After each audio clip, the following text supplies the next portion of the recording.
सोचो, एक रोशनी की किरण विशाल अंतरिक्ष में घूम रही है। अब खुद को एक रॉकेट में इसके पीछे भागते हुए सोचो, बहुत तेजी से। क्या रोशनी आपको धीमी होती दिखेगी जैसे जैसे आप उसके पास पहुंचेंगे? हैरानी की बात है, जवाब है नहीं। रोशनी लगभग 299,792,458 मीटर प्रति सेकंड की स्थिर गति से चलती है। इस गति को सी कहा जाता है और यह हमारे ब्रह्मांड में एक महत्वपूर्ण स्थिरांक है। कोई फर्क नहीं पड़ता कि आप कितनी तेजी से यात्रा करते हैं, यहां तक कि रोशनी की गति के करीब भी रोशनी की किरण हमेशा आपसे उसी गति से दूर जाती हुई दिखेगी। इस अजीब अवधारणा ने वैज्ञानिकों को वर्षों तक उलझाए रखा। इसने गति की पारंपरिक समझ को चुनौती दी, जैसा कि आइजैक न्यूटन के नियमों में बताया गया है। कैसे कोई चीज सभी प्रेक्षकों के लिए एक ही गति से चल सकती है, चाहे उनकी अपनी गति कुछ भी हो? इसका जवाब एक नए सिद्धांत में था, आइंस्टीन का सापेक्षता का सिद्धांत। इस सिद्धांत ने हमेशा के लिए अंतरिक्ष, समय और वास्तविकता की हमारी समझ को बदल दिया। आइंस्टीन से पहले वैज्ञानिक मानते थे कि अंतरिक्ष और समय हमेशा एक जैसे रहते हैं। समय एक ऐसी घड़ी थी जो हर जगह एक ही तरह से चलती थी। अंतरिक्ष एक स्थिर मंच था जहां ब्रह्मांड की घटनाएं होती थी। आइंस्टीन ने इन विचारों को बदल दिया। अपने 1905 के पेपर में उन्होंने कहा कि अंतरिक्ष और समय अलग नहीं है, बल्कि एक साथ जुड़े हुए हैं, जिसे स्पेस टाइम कहते हैं। आइंस्टीन ने यह भी कहा कि निर्वात में प्रकाश की गति सभी के लिए एक जैसी होती है, चाहे वे कैसे भी चल रहे हों। इस बात के गहरे मायने थे। इसका मतलब था कि समय और स्थान हमेशा एक जैसे नहीं होते, बल्कि प्रेक्षक के अनुसार बदलते हैं।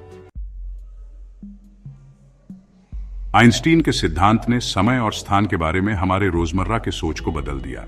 हम समय को एक लगातार चलने वाली चीज के रूप में देखते हैं, जो सभी के लिए एक ही तरह से चलता है। लेकिन आइंस्टीन ने दिखाया कि समय एक जैसा नहीं होता। सोचो कि दो घड़ियां हैं जो पूरी तरह से एक साथ चल रही हैं। अब सोचो कि एक घड़ी पृथ्वी पर है और दूसरी एक अंतरिक्ष यान पर है जो बहुत तेज चल रहा है।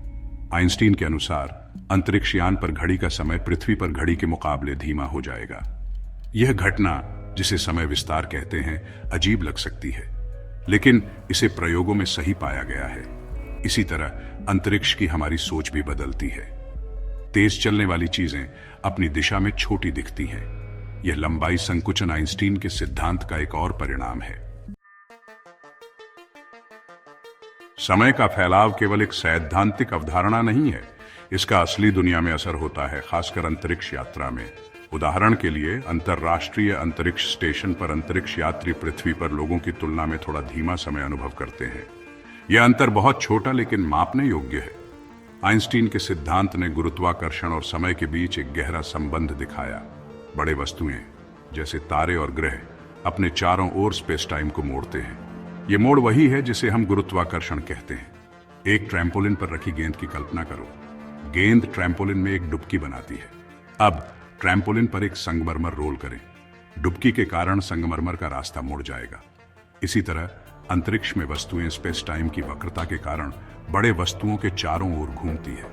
स्पेस टाइम की यह वक्रता समय को भी प्रभावित करती है। मजबूत गुरुत्वाकर्षण क्षेत्रों में समय धीमा हो जाता है। इसका मतलब है कि पृथ्वी पर समुद्र तल पर समय पहाड़ की चोटी की तुलना में थोड़ा धीमा चलता है, जहां गुरुत्वाकर्षण थोड़ा कमजोर होता है। आइंस्टीन के सापेक्षता के सिद्धांत ने हमारी ब्रह्मांड की समझ को बदल दिया। इसने गुरुत्वाकर्षण, प्रकाश और तेज गति से चलने वाली चीजों को समझने का नया तरीका दिया।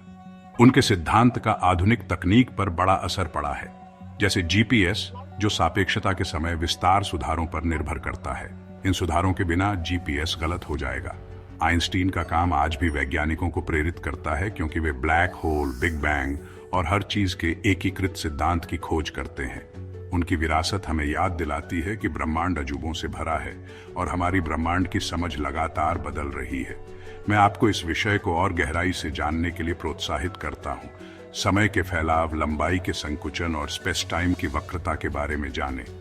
ब्रह्मांड समझने के लिए तैयार है और आइंस्टीन का सापेक्षता का सिद्धांत इसके रहस्यों को खोलने की कुंजी है।